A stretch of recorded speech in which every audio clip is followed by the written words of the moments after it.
زیارت کا میں نے سارا تقریباً پاکستان تو میں پھرا ہوا ہوں، لیکن میں نے زیارت جو اس طرح جس طرح آج دیکھا ہیلی کاپٹر سے اوپر سے بھی، یہ نہیں میں نے پہلے دیکھا تھا.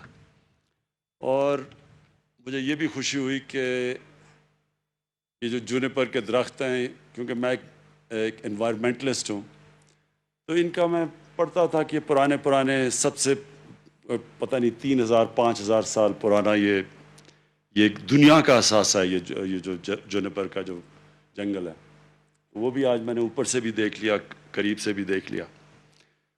تو اس کا آپ کا شکریہ.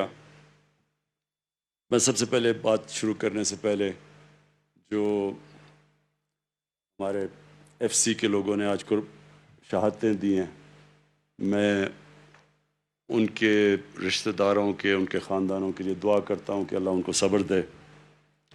یہ ہماری سیکیورٹی فورسز کے اوپر مسلسل وہ لوگ اس وقت دہشت گردی کر رہے ہیں، جو کہ مجھے افسوس سے کہنا پڑتا ہے کہ اگر یہ گورنمنٹ، ہماری گورنمنٹ دیکھیں کہ جس طرح یہ بلوچستان کو اب جس طرح ہم نے اپنایا، یعنی اپنا سمجھا بلوچستان کو، جو پہلے گورنمنٹ سے نہیں سمجھا، تو کم از کم ان کو یہ سوچنا ہے کہ پہلی دفعہ بلوچستان میں اس طرح کا پیسہ خرچ کیا جا رہا ہے جو کبھی پہلے نہیں ہوا. اور جب کہ ہماری کولیشن گورنمنٹ ہے، لیکن میں آپ کو یقین دلاتا ہوں کہ میں اس لیے اپنی ساری ریسورسز اپنی گورنمنٹ کی مشکل وقت کے دوران، کیونکہ ہمارے اوپر بڑے بھاری قرضے چڑھائے ہوئے پچھلے والوں نے، اور ہمیں اتنا زیادہ پیسہ قرضوں کی قسطوں میں سود پہ چلا جاتا ہے کہ ہمارے لیے اپنے ملک کے لیے پیسہ خرچ کرنا بڑا کم رہ جاتا ہے. اس کے باوجود ہم نے پوری طرح بلوچستان کے اوپر جتنا بھی ہو سکے ہم نے فنڈز دیے ہیں. اور میری جو 2 گورنمنٹس ہیں، پختونخوا کی اور پنجاب کی، وہ بار بار مجھے کہتے ہیں کہ جی آپ بلوچستان کے اوپر بہت ہی زیادہ مہربان ہو گئے ہیں. لیکن اس کی وجہ یہ ہے کہ بلوچستان کو واقعی نظر انداز کیا گیا ماضی میں. بلوچستان کے اندر جو پیسہ جانا تھا وہ بھی نہیں صحیح معنی میں خرچ کیا گیا، نہ توجہ گئی بلوچستان کے اوپر جو ہونی چاہیے تھی. اور جو پیسہ دیا بھی گیا، افسوس سے مجھے کہنا پڑتا ہے کہ وہ بھی صحیح معنی میں خرچ نہیں ہوا. اگر جو پیسہ دیا بھی گیا وہ صحیح معنی میں خرچ ہو جاتا تو بلوچستان کے حالات بہت بہتر ہونے تھے. مجھے میرے ایم پی کہہ رہے ہیں کہ نام لیں کسی کا جس نے بڑی دیر سے یہاں حکومت یہاں بیٹھا ہوا تھا. اب میں نام اس کا نہیں لینا چاہتا کیونکہ میں مولانوں کی تو میں عزت کرتا ہوں، تو اس کو میں اس میں لانا نہیں چاہتا کیونکہ وہ عزت کا قابل نہیں ہے وہ آدمی. لیکن اس میں کوئی شک نہیں کہ وہ پیسہ جو یہاں خرچ ہونا چاہیے تھا وہ خرچ نہیں ہوا. اچھا جی، اب پہلے تو میں آپ کو ایک خوشخبری سناؤں. خوشخبری یہ ہے کہ ایک بہت مشکل وقت سے ماشاءاللہ اللہ کا شکر کرتا ہوں ہمارا ملک نکل رہا ہے. ہمارے جو مخالف ہیں انہوں نے پہلے سے شور مچا دیا کہ حکومت فیل ہو گئی. ابھی تو ہماری حکومت آئی تھی تو انہوں نے کہا فیل ہو گئی. اس لیے وہ نہیں کہہ رہے تھے کہ فیل ہو گئی، کیونکہ حکومت جب آئی ہے وہ فیل کیسے ہو سکتی ہے. وہ چاہتے تھے کہ فیل ہو جائے، کہ کامیاب نہ ہو. پہلے سے خطرہ ہو گیا کہ کامیاب ہو جائے. یہ حکومت اگر کامیاب ہو جاتی، اس معاشی بحران سے پاکستان کو نکال لیتی، تو ان کی سیاسی دکانیں بند ہو جانی تھی.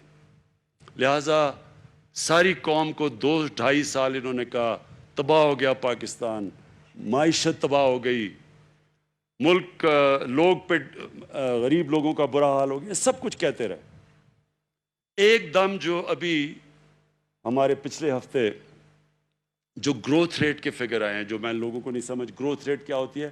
گروتھ ریٹ کا مطلب یہ ہوتا ہے کہ آپ کی معیشت کس رفتار میں اوپر آ رہی ہے. تو پچھلے سال تو وہ 0.5 پہ اوپر آ رہی تھی اور واقعی بڑا برا حال تھا. اور ساروں نے کہا کہ یہ اس بار بھی اتنا ہی ہوگا. تو جب گروتھ ریٹ تقریباً 4%، یعنی 4% پہ جب اوپر جانا، جب یہ فگرز جب پبلک ہوئے تو وہ ساری اپوزیشن کہہ رہی ہے کہ یہ فگر ٹھیک نہیں ہے، کیونکہ اگر وہ فگر ٹھیک ہوتے تو اس کا مطلب یہ جھوٹ بول رہے تھے، اس کا مطلب کہ ملک اتنا برا نہیں کہ اگر ابھی 4% ملک گرو کرے. تو وہ آج بڑے مشکل میں پڑے ہوئے ہیں. مجھے ترس بھی آتا ہے کئی دفعہ ان کے اوپر. وہ کبھی کہتے ہیں ہم آج گورنمنٹ گرا دیں گے، 3 مہینے کبھی دیتے ہیں گورنمنٹ کو، کبھی 31 دسمبر میں گورنمنٹ جائے گی، کبھی کچھ ہو جائے گا. تو مجھے تو اب ان کی فکر پڑ گئی کہ یہ اب ساتھ رہ جائیں گے یا نہیں رہیں گے، کیونکہ گورنمنٹ نے تو انشاءاللہ جو ہم مشکل وقت سے نکلے ہیں، یہ بھی 5 سال میں تو انشاءاللہ، اور ابھی اگلے سال یہ اور رفتار بڑھے گی اس کی، اور جو اگلی انشاءاللہ ہماری حکومت آئے گی اس میں پھر پاکستان اور تیزی سے اوپر جائے گا. کیونکہ اس کی وجہ ہے نا، بلوچستان کے میرے ایم پیز بھی بیٹھے ہیں، وزیر بیٹھے ہوئے ہیں. اب سب کو میں صرف ایک چیز سمجھانا چاہتا ہوں. دیکھیں، میں اگر پاور میں آؤں نا، اقتدار میں آؤں، تو یا میں اپنے لیے پیسہ بنا سکتا ہوں یا میں اپنی قوم کے لیے پیسہ بنا سکتا ہوں. دونوں نہیں ہو سکتا. اگر یہ میں سوچوں کہ میں اپنے لنڈن میں بڑے بڑے محلات خریدوں گا اور قوم بھی ترقی کر جائے گی، ایسے ہوتا نہیں ہے. جو بھی قومیں ترقی کی ہیں ان کے لیڈرز نے پوری طرح اپنی قوم، اپنے ملک میں بیٹھ کے اور اپنے ملک کی خدمت کی. مہاتر محمد، اس نے کوئی لنڈن میں فلیٹ نہیں اس کے کوئی ملک سے باہر بینک اکاؤنٹس نہیں ہیں، اس کے بچوں کی بزنسز باہر نہیں ہیں. وہ وہی ملیشیا میں رہا، ادھر ہی رہا، اس ملیشیا کو اٹھا کے کہاں سے کہاں لے گیا. اسی طرح سنگاپور کا لی کوان یو، اس نے سنگاپور کو اٹھا کے کہاں سے کہاں لے گیا. امیر ترین ملک بن گیا سنگاپور اس کے ہوتے ہوئے، لیکن اس کی کوئی باہر مے فیئر لنڈن کے سب سے مہنگے میں اس کی کوئی جائیدادیں نہیں ہیں، پراپرٹیز نہیں ہیں، ان کے بچے باہر نہیں ہیں. تو یہ ہوتا ہی نہیں کہ ایک آدمی ملک سے پیسہ چوری کر کے باہر لے جائے اور سمجھے کہ ملک ترقی کرے گا. جب مہاتر محمد ملیشیا چھوڑ کے گئے، ان کے بعد بھی ایک ایسا آدمی آ گیا جس کو بھی شوق تھا ملک سے پیسہ چوری کر کے باہر جائیدادیں کرنے کا. وہ آج جیل میں ہے. لیکن جب وہ چھوڑ کے گیا تو ملیشیا مقروض ہو چکا تھا. وہی ملیشیا جو مہاتر محمد اوپر لے گئے تھے وہ مقروض ہو چکا تھا. تو پاکستان اس لیے ترقی کرے گا، ایک تو اللہ نے پاکستان کو ہر قسم کی نعمت دی ہے. ہمیں خود ہی نہیں پتا کہ اللہ نے پاکستان کے اوپر کتنا مہربان ہے، کیونکہ جو ہمارے حکمرانوں کی، ان کے گھر بھی باہر ہیں، چھٹیاں بھی باہر ہیں، عیدیں بھی باہر ہیں، علاج بھی باہر ہے، ان کو کیا پتا کہ اللہ نے اس ملک کو کتنا نوازا. یہ جو زیارت ہے، اور بڑا اچھا ہوا میں آج آ گیا، یہ واقعی ایک اس سارے علاقے کا ارد گرد ایک ٹورزم کا ہب بن سکتا ہے. ٹورزم کا مطلب کہ مقامی لوگوں کو بہت فائدہ ہو سکتا ہے، ان کی آمدنی میں اضافہ ہو سکتا ہے، غربت کم ہو سکتی ہے. پختونخوا کے اندر جب ہماری حکومت آئی 2013 میں، سب سے برے حالات تھے پختونخوا کے، کیونکہ وہاں وار آن ٹیرر تھی، تباہی تھی، ادھر جنگ لڑی جا رہی تھی، وہاں کوئی 500 پولیس والے شہید ہو چکے تھے، قانون نام کی چیز نہیں تھی، جو بزنس تھی وہ بزنسز بند ہو چکی تھی، جو سب سے بڑی بزنس تھی وہ لوگوں کو اغوا کر کے پیسے لیتے تھے لوگ، وہ بزنس چل رہی تھی. لوگ پشاور کو چھوڑ کے اسلام آباد میں گھر لے رہے تھے اپنے آپ کو بچانے کے لیے. اور یو این ڈی پی کی رپورٹ ہے کہ 5 سالوں میں 2013 سے 2018 میں سب سے تیزی سے غربت پختونخوا میں کم ہوئی سارے باقی صوبوں کے مقابلے میں. امیر غریب کا فرق سب سے کم ہوا پختونخوا میں. اور ہیومن ڈیولپمنٹ، یہ 3 چیزیں یو این ڈی پی کی رپورٹ میں آئی. ہیومن ڈیولپمنٹ کا مطلب کہ جو انسانوں کے اوپر سب سے زیادہ خرچہ ہوا، ان کی تعلیم پہ، ان کی صحت پہ، وہ پختونخوا میں ہوا، روزگار پہ. اور اس کی ایک بہت بڑی وجہ ٹورزم تھی. ہم نے پوری طرح ٹورزم کو پختونخوا میں اٹھایا، اور ٹورزم کی وجہ سے جب ٹورسٹ آتا ہے وہ پیسہ خرچ کرتا ہے، وہاں دکانیں چلتی ہیں، وہاں روزگار ملتا ہے. تو وہ بہت بڑی وجہ تھی کہ ٹورزم کی وجہ سے پختونخوا اوپر گیا. دوسری چیز تھی ہیلتھ کارڈ. ہم نے غریب لوگوں کو، آدھی آبادی کو پختونخوا کی ہم نے ہیلتھ کارڈ دیا. اب ہیلتھ کارڈ کیا ہے؟ ہیلتھ کارڈ ہے ہیلتھ انشورنس. ہر خاندان کے پاس ایک کارڈ دیا جس کی وجہ سے 10 لاکھ روپے تک وہ کسی بھی ہسپتال میں اپنا مفت علاج کروا سکتے تھے. یہ اب پختونخوا کے ہر شہری کے پاس یعنی ہر خاندان کے پاس اب ہیلتھ کارڈ آ گیا. پہلے صرف آدھی آبادی کے پاس تھی. اور پنجاب نے اس سال کے آخر تک سارے پنجاب کے لوگوں کے پاس ہیلتھ کارڈ آ جائے گا. اور ہیلتھ کارڈ کا مطلب یہ یعنی اس کا مطلب یہ ہے کہ جب گاؤں کے اندر بھی دیہاتوں کے اندر بھی لوگوں کے پاس ایک ہیلتھ انشورنس آ جائے گی تو پرائیویٹ سیکٹر کے لوگ جا کے وہاں ہسپتال بنائیں گے. اور جب پرائیویٹ تو پھر ہسپتالوں کا جال پھیل جائے گا. حکومت کے پاس تو پیسے نہیں کہ ہم سارے پاکستان میں ہسپتال بنا سکیں, لیکن پرائیویٹ سیکٹر کو جب یہ پتہ چلے گا کہ ہر آدمی اگر وہ بیمار ہوتا ہے دیہات میں جدھر بھی غریب علاقوں میں بھی اس کے پاس ہیلتھ کارڈ ہوگا, وہ پیسے دے سکے گا. آپ انشاءاللہ دیکھیں گے کہ یہ ہیلتھ کارڈ نہیں ہے, یہ پورا ہیلتھ سسٹم آ رہا ہے پاکستان میں. تو میں آپ سے جام صاحب یہ درخواست کروں گا کہ آپ نے اگر اصل اپنے لوگوں کی خدمت کرنی ہے تو جس طرح پنجاب اور پختونخوا میں ہیلتھ کارڈ دیا گیا, آپ کو بھی بلوچستان میں ہر خاندان کو ہیلتھ کارڈ دینا چاہیے.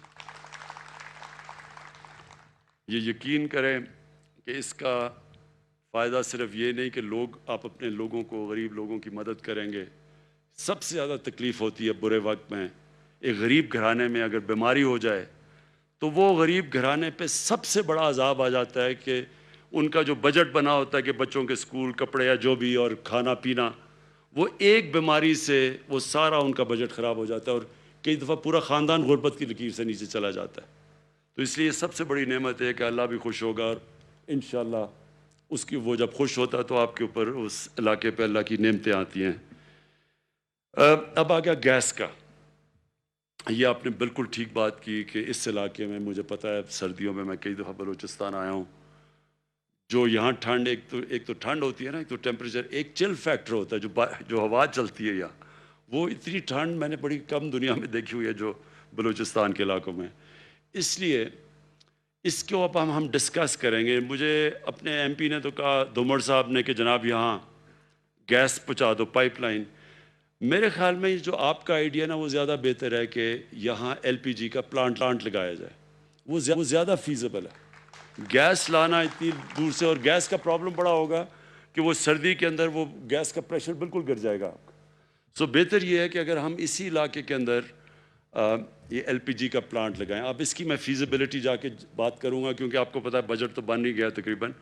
میں جب واپس جاؤں گا یہ میں آپ کو یقین دلاتا ہوں کہ اگر ہم پوری کوشش کریں گے کہ اس کو انشاءاللہ یہ جب اگلا مالی سال شروع ہوتا ہے تو اس میں ہم آپ کے لیے یہ کام شروع کر دیں ایل پی جی کے, تاکہ یہاں لوگوں کے لیے آسانی ہو.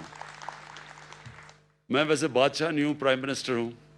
پرائم منسٹر کو پھر بھی دیکھنا پڑتا. بادشاہ تو ایسے اشریوں کی تھیلی پھینک دیتا نا کہ ادھر لو پیسے ادھر لو. جس طرح پہلے ہمارے بادشاہ کہتے تھے کہ جی میں نے یہ دے دیا آپ کو, وہ دے دیا. تو مجھے دیکھنا پڑتا ہے, اپنے فائنانس منسٹر سے بات کرنی پڑتی ہے, دیکھنا پڑتا ہے کہ کتنا پیسہ ہے. آگے وہ میں پھر سے آپ کو کہہ رہا ہوں کہ دونوں صوبے شور مچا رہے ہیں, پنجاب اور کہ پختونخوا کے جی آپ نے بلوچستان کو بہت زیادہ پیسہ دے دیا. کہتے ہیں وہاں تو ہماری گورنمنٹ نہیں, کولیشن گورنمنٹ ہے. لیکن گورنمنٹ کی بات نہیں ہے. بلوچستان کو کیونکہ میں پھر سے ریپیٹ کرتا ہوں نظر انداز کیا ماضی میں, اس لیے یہ ہمارا فرض بنتا ہے کہ ہم پوری طرح مدد کریں. ہے آپ کا علاقہ بہت بڑا. مسئلہ بلوچستان کا ہے کہ اتنا بڑا علاقہ ہے, یہاں کنیکٹیوٹی اتنی مہنگی ہے بنسبت نیچے اور علاقوں کے اوپر.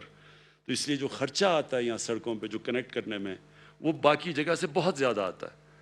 تو اور پھر کیونکہ ٹریفک اتنا زیادہ نہیں ہے تو ہم پرائیویٹ پبلک پارٹنرشپ میں بھی آنا مشکل ہے, جو کہ ہم پختونخوا میں اور پنجاب میں کئی علاقوں میں پبلک پرائیویٹ پارٹنرشپ پہ جا کے ہم یہ سڑکیں بنا رہے ہیں. تو یہاں کیونکہ آپ کا ٹریفک اتنا کم ہے تو اس لیے ہمیں پرابلمز ہوتی ہیں اس کے لیے پرائیویٹ پارٹیز کو یہاں انٹرسٹ کرنے کے لیے.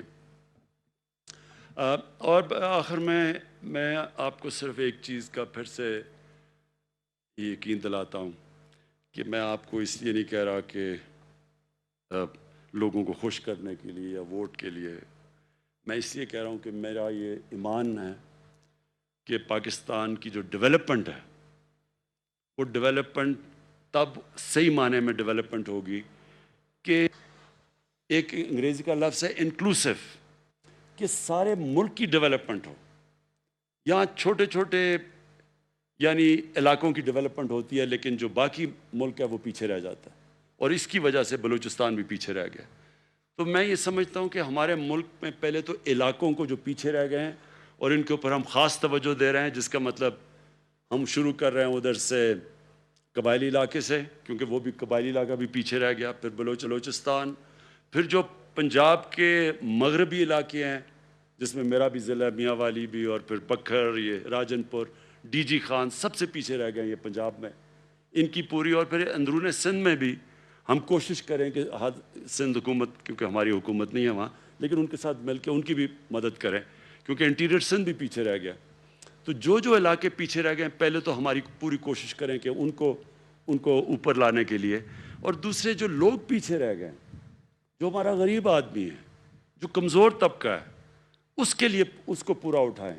تو اس کے لیے احساس پروگرام پاکستان کی تاریخ کا سب سے بڑا پروگرام ہم لے کے آ رہے ہیں، جو احساس پروگرام ہے، جو غربت کم کرنے کے لیے، جس میں مختلف چیزیں ہیں کہ ہم ہنر بھی سکھا رہے ہیں، ہم خواتین کی بھی مدد کر رہے ہیں دیہاتی علاقوں میں، تاکہ وہ اپنی مدد کر سکے، ان کی گائے بھینسیں مویشی ان کو دے رہے ہیں تاکہ وہ خود اپنے گھر کی حالات بہتر کر سکیں. پھر قرضے دے رہے ہیں کامیاب جوان میں، کہ ہم نوجوانوں کو قرضے دے رہے ہیں بلوچستان سے بھی، ہر علاقے سے، تاکہ وہ اپنی بزنس کو سیٹ اپ کر سکے، اپنا کاروبار شروع کر سکے، اپنے پیر پہ کھڑے ہو سکے. یہ سارے ہمارے جو پروجیکٹس ہیں. اور اس میں پھر ایک نیا پاکستان، جو ہم ہاؤسنگ کا نیا پاکستان ہاؤسنگ، کہ جو تنخواہ دار لوگ ہیں، جو سرکاری نوکر ہیں، جو کہ مزدور ہیں، جو مکینک ہیں، جن کے پاس کبھی اتنا پیسہ نہیں اپنا گھر بنانے کے لیے، ان کے لیے اب ہم اسپیشل پروجیکٹ لے کے آ رہے ہیں. اور شروع ہو گیا ہے، کئی ہزار لوگوں نے اب ان کو قرضے مل گئے ہیں، بینک قرضے دیتے ہیں. تو جو پیسہ وہ کرائے پہ دیتے ہیں، وہی پیسہ قرضوں کی قسطوں پہ چلا جاتا ہے اور ان کا اپنا گھر ہو جاتا ہے. تو یہ ایک پروگرام شروع ہو گیا پاکستان میں، انشاءاللہ یہ پھیلتا جائے گا. یہ بھی ہماری کوشش ہے کہ لوگ، جو عام آدمی کے پاس اتنا پیسہ نہیں ہوتا اپنا گھر بنانے کے لیے، ان کے لیے ہم بینکوں کے ذریعے قرضے دیں تاکہ وہ اپنے گھر بنا سکیں. میں آخر میں پھر سے جان صاحب آپ کا شکریہ ادا کرتا ہوں کہ مجھے موقع ملا ادھر آنے کے لیے. کویسچن آنسر نہیں، بعد میں میرے سے بات کریں نا. اور میں انشاءاللہ آپ کے پاس مسلسل آتا رہوں گا، بلوچستان کا پروگریس دیکھتا رہوں گا. 700 ارب روپے کا ہم نے سب سے بڑا پیکج دیا اب تک بلوچستان کو، اور دوسرا بھی ابھی ایک اور ہم سڑکوں کا پیکج دے رہے ہیں. یہ آپ کو میں یقین دلا دوں گا، جتنی ہمارے پاس ہم کوشش کرتے رہیں گے، جدھر بھی گنجائش نکلے ہم اپنے بلوچستان کے لیے فنڈز دیں. شکریہ.